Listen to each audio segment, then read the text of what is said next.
And then lesson 2 is still on simple sentences with subject and verb agreement, but it's adding details to that. And so instead of doing a lesson on adjectives and another lesson on prepositions and another lesson on adverbs, I kind of combined all of that without using the lingo of the parts of speech. Instead, it's just adding details to our 2-word sentences, to our simple sentences, and making sure our subjects and verbs agree. So I use Kate Messner's The Brilliant Deep. This YouTube link is her actually reading that book. And then she has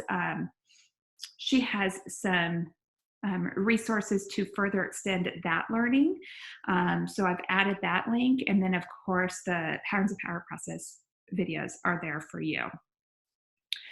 In lesson 3, we are still working with a simple sentence, but now we're adding an opener, which could be a prepositional phrase. It could be some kind of dependent clause to where we introduce our sentence with an opener and a comma, and then add our sentence. And Debbie Redpath Ojai, I used her Where Are My Books? And she is actually reading that book. And at the end of that video, excuse me, that's not a dry cough. At the end of that video, she does some drawing with them, some artwork with them. So that's a lot of fun, and she sings a little song. So again, we go through the Patterns of Power process. Lesson 4, we go ahead and move into the compound sentence. And I use The Day the Crayons Quit by Drew Daywall, and Josh Gad, who plays Olaf in Frozen, actually reads this aloud, and it's hilarious. He uses a bunch of different voices, and it's just a lot of fun to watch him read this book. The sentence that I use, that's a compound sentence, it has a lot in it. It's not a simple compound sentence, but remember, I'm not really concerned with the lingo or any of that. It's more of just engaging the students in the process and getting them to look at sentences in different ways. Lesson 5, we move into complex sentences, and so it is using that opener again, but instead it's using the subordinating conjunction.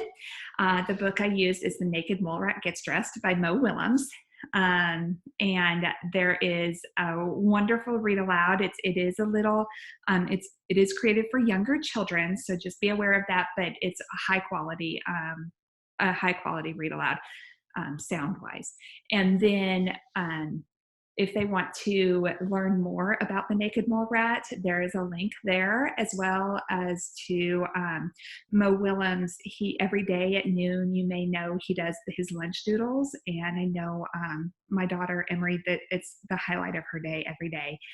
She turns on Mo, and he shares things about his writing process. He shares things in his studio. He shows previous drafts from his writing and from his illustrations, and then he takes them through some doodling and creating things on their own as well. So I put that link in there, and he does this every single day. So it's wonderful because we just look forward to doing that right after lunch every day. And then the Patterns of Power process links are there.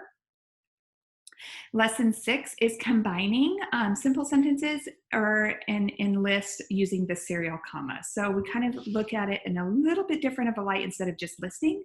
I also bring in the active revision of sentence combining and how we can use the serial comma to do that. And I use Sophie's Masterpiece by Eileen Spinelli.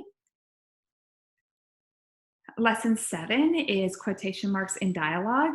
We use Astronaut Annie by Suzanne Slade, and that is a really fun read aloud because it's an astronaut in space that's actually reading that book. And again, it's a high quality read aloud. And we explore a lot of different ways to use quotation marks in this lesson. So it's definitely not cut and dry by any means. But again, it's just to get kids excited about writing and about different moves that authors make. And finally, at the end is lesson 8, and it's self-selected inquiry. And so there's only one video, and it's just me saying, hey guys, you have been working so hard. You're now ready to go out and explore books and find sentences on your own to try out. And that's really what that lesson does. And you know, if we're out of school, as long as a lot of us have already been told we're out of school for this will last you through the year, and the self-selected inquiry can go as long as needed. So I hope that this is helpful for you, and I hope that it is engaging for your students. And if you haven't made contact with your students yet, please do so. They need to see your face. Even if you send them a letter with a picture of you or something. I know that when Emery's teacher FaceTimed with her the other day, it changed Emery's demeanor completely. We were close to meltdowns, and she has just been so happy since she got to talk with her teacher. So thank you for everything that you're doing right now. It is a crazy time for all of us. It's a learning curve for all of us, teachers and parents. A lot of us that are teaching, we're trying to teach while we also have our kids at home. And so just be patient with one another and give each other grace. And please give yourself grace, give the parents grace. We honestly are all doing the best we can. And we just all need to get healthy, stay healthy, and slow the spread so we can all get back to school and get to see our children and have that life brought back into us with their little giggles and their smiles and their jokes and just their little personalities. So have a wonderful time with this. If you have questions, you can contact me. My email is whitneylarocca@gmail.com. Of course, I'm on Facebook and Twitter as well. So I hope to hear from you. Share what your students are doing, either through the Facebook community group, or if you want to share them directly with me, I would really love to see it. Feel free to tweet with the hashtag Patterns of Power, and of course, share in our Facebook group. I appreciate you and enjoy this learning that you're doing with your students. Have a great day.